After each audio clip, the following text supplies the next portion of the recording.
Hi everyone, मैं हूं शिल्पा दास और 5 पैसा आईपीओ सीरीज में आप सभी का स्वागत है। आज हम बात करने वाले हैं इंडिया के आज तक के सबसे बड़े आईपीओ यानी कि हुंडई मोटर इंडिया के आईपीओ के बारे में। चलिए वीडियो शुरू करते हैं, लेकिन इससे पहले हमारे यूट्यूब चैनल को सब्सक्राइब जरूर कीजिए ताकि आपको लेटेस्ट आईपीओ और स्टॉक मार्केट अपडेट्स मिलती रहे। हुंडई मोटर इंडिया का आईपीओ 15 अक्टूबर को ओपन होगा और ये 17 अक्टूबर 2024 को क्लोज होगा। ये कंपनी हुंडई मोटर ग्रुप का हिस्सा है जो पैसेंजर कार सेल्स के हिसाब से दुनिया का तीसरा सबसे बड़ा ऑटो ओरिजिनल इक्विपमेंट मैन्युफैक्चरर है। इस आईपीओ में पूरा ऑफर फॉर सेल होगा जिसमें 14.22 करोड़ शेयर शामिल हैं, जिनकी टोटल वैल्यू 27,870.16 करोड़ रुपीस तक होगी। इस आईपीओ का प्राइस रेंज 1865 रुपीस से 1960 पर शेयर के बीच रखा गया है और लॉट साइज 7 शेयर्स का होगा। अलॉटमेंट 18 अक्टूबर 2024 को फाइनलाइज किया जाएगा और इनकी आईपीओ की बीएसई और एनएससी पर 22 अक्टूबर को लिस्ट होने की संभावना है। Kotak Mahindra capital company limited, city group global markets India private limited, HSBC securities and capital market private limited,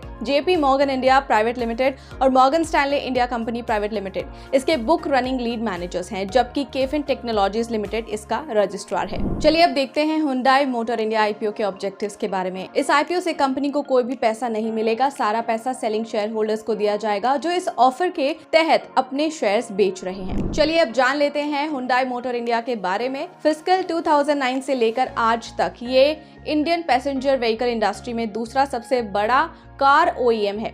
Hyundai motor India feature rich और रिलायबल 4 व्हीलर पैसेंजर कार्स का प्रोडक्शन और मार्केटिंग करती है जो सेडान्स, हैचबैक्स, एसयूवीज और electric vehicles जैसी अलग अलग बॉडी स्टाइल्स में अवेलेबल है। कंपनी इंजन और गियरबॉक्स पार्ट्स भी मैन्युफैक्चर करती है। क्रिसिल रिपोर्ट के मुताबिक हुंडई इंडिया का सबसे बड़ा पैसेंजर कार एक्सपोर्टर रहा है, जो फिस्कल 2005 से लेकर फिस्कल 2024 के पहले 11 महीनों तक सबसे ज्यादा एक्सपोर्ट्स कर चुकी है। 1998 से लेकर 31 मार्च 2024 तक हुंडई मोटर इंडिया ने करीब 12 मिलियन पैसेंजर कार्स इंडिया में और एक्सपोर्ट्स के जरिए भी बेची हैं। इनके पियर्स के बारे में भी जान लेते हैं। इनके पियर्स हैं Maruti Suzuki India limited, Tata Motors limited and Mahindra limited. अब नजर डालते हैं इंडस्ट्री ओवरव्यू के बारे में। 2023 में ग्लोबल पैसेंजर व्हीकल सेल्स में काफी ग्रोथ दिखी थी जो 11.3% थी, क्योंकि सप्लाई चेन चैलेंजेस काफी हद तक सॉल्व हो चुके थे। सेल्स वॉल्यूम 65.3 मिलियन यूनिट्स तक पहुंच गई थी जो प्री कोविड लेवल के 64.8 मिलियन से भी ज्यादा थी। 2021 से 23 के बीच इंडिया पीवी मार्केट सबसे फास्ट ग्रोइंग रहा, जिसका CAGR 15.4% था, जबकि ग्लोबल मार्केट का CAGR 6.8% था।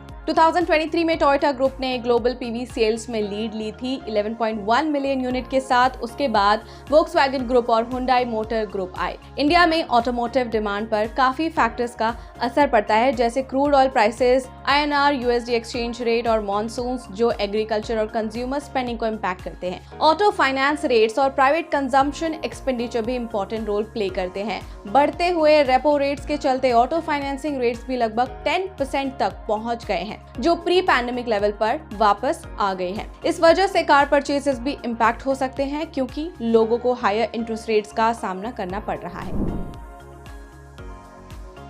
Total revenue was reported at 71,302.33 crore rupees for financial year 24 against 61,436.64 crore rupees in financial year 23 and 47,966.05 crore rupees in financial year 22, up by 16.06% in 1 year and 48.65% in 2 years. EBITDA was reported at 9,132.61 crore rupees for financial year 24 against 7,548.78 crore rupees in financial year 23 and 5,486.09 crore rupees in financial year 22, up by 20.98% in 1 year and 66.47% in 2 years.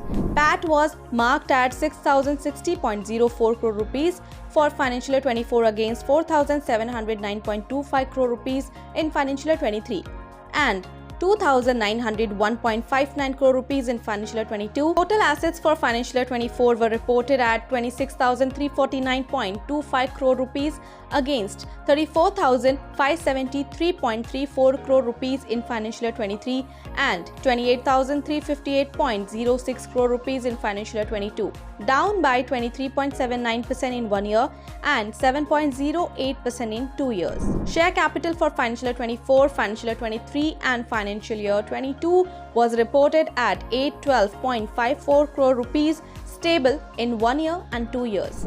Total liabilities for financial year 24 were reported at 767.92 crore rupees against 1,158.60 crore rupees in financial year 23 and 1,140.03 crore rupees in financial year 22, down by 33.72% in 1 year and 32.64% in 2 years. चलिए देखते हैं अब इस company की क्या strengths है। Hyundai motor India एक leading automotive manufacturer है जो हमेशा सिग्निफिकेंट मार्केट शेयर होल्ड करता है। कंपनी के पास व्हीकल की डाइवर्स रेंज है जो हैचबैक, सेडान्स, एसयूवीज और इलेक्ट्रिक व्हीकल्स ऑफर करता है। इंडिया में Hyundai के state of the art manufacturing plants हैं तमिलनाडु में। Hyundai ने इलेक्ट्रिक व्हीकल्स और कनेक्टेड कार टेक्नोलॉजीज में इन्वेस्टमेंट किया है जो ग्लोबल ऑटोमोटिव ट्रेंड्स के साथ अलाइन करता है। इसी के साथ Hyundai मोटर इंडिया एक ग्लोबल ऑटोमोटिव जायंट का सब्सिडरी होने के नाते स्ट्रॉन्ग फाइनेंशियल बैकिंग और रिसोर्सेज का फायदा उठाता है। अब जहां स्ट्रेंथ्स की बात कर ली है तो चलिए रिस्क पर भी नजर डाल लेते हैं क्या क्या रिस्क इन्वॉल्व है। इंडियन ऑटोमोटिव मार्केट बहुत ज्यादा कॉम्पिटिटिव है जहां डोमेस्टिक और इंटरनेशनल प्लेयर्स मार्केट शेयर के लिए कम्पीट कर रहे हैं। ऑटोमोटिव इंडस्ट्री को एमिशन सेफ्टी और फ्यूल एफिशिएंसी से जुड़े स्ट्रिंजेंट रेगुलेटरी रिक्वायरमेंट्स का सामना करना पड़ता है। Hyundai मोटर इंडिया की परफॉर्मेंस ओवरऑल इकोनॉमिक कंडीशंस पर भी डिपेंड करती है। ग्लोबल ऑटोमोटिव इंडस्ट्री को सेमीकंडक्टर शॉर्टेजेस और जियोपॉलिटिकल टेंशंस जैसे सप्लाई चेन चैलेंजेस का सामना करना पड़ रहा है। तो ये था Hyundai मोटर इंडिया के आईपीओ के बारे में सब कुछ जो आपको पता होना चाहिए। वी होप कि आपको इस वीडियो के जरिए अच्छे से हेल्प मिलेगी कि आप रिसर्च कर सकें इस कंपनी के बारे में और इस आईपीओ में इन्वेस्ट करना है नहीं ये समझ सकें। हमें कमेंट सेक्शन में जरूर बताइएगा कि आपकी क्या राय है इस आईपीओ के बारे में और साथ ही स्टॉक मार्केट अपडेट्स के लिए 5 पैसा को सब्सक्राइब करना बिल्कुल भी मत भूलिएगा और अगर आपको ये वीडियो पसंद आया है तो लाइक और शेयर भी जरूर कीजिए। Investments in the securities market are subject to market risk. Read all related documents carefully before investing.